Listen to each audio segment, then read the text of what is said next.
வணக்கம். சிவாய நம. குருவே துணை. இந்த பதிவில் நம்ம என்ன பார்க்க போகிறோம் அப்படின்னா, ஆண் பெண் கணவன் மனைவி விஷயத்துக்கு உண்டான மூலிகை மெய்முறையை தான் பார்க்க போகிறோம். இது சாந்தமான முறையில் இல்லாமல் அதிக வீரியமான முறையாக இது இருக்கும்.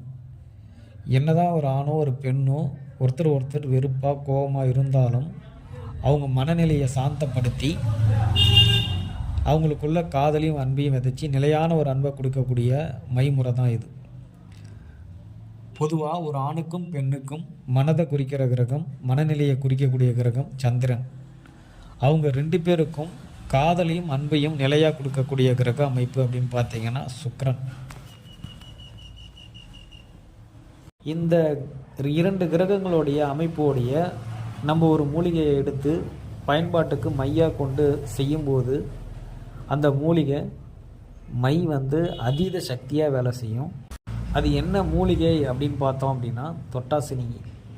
பொதுவாக அந்த தொட்டாசினிங்கி நிலத்துலேயும் இருக்கும், நீர்நிலையிலும் இருக்கும்.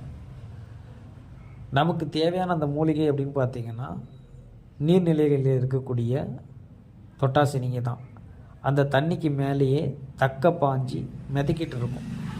ஏன் அப்படி வேணும் அப்படின்னா, நீர் அப்படின்றது சந்திரனை குறிக்கக்கூடிய கிரக அமைப்பு. அந்த தொட்டாசினிங்கி மூலிகை சுக்கிரனுடைய ஆதிக்க பெற்ற மூலிகை. இது ரெண்டும் சேர்ந்து நம்ம அந்த தன்மையில் நம்ம மூலிகையை காப்பு கட்டி சாப நிவர்த்தி பண்ணி அதில் மை ரெடி பண்ணும்போது அது சௌமியமாக இல்லாமல் சாந்தமாக இல்லாமல் வீரியமாக வேலை செய்யும், நிலையான அன்பை கொடுக்கும். நல்லதுக்கு மட்டும் பயன்படுத்திக்கோங்க. நன்றி, வணக்கம். சிவாய நம.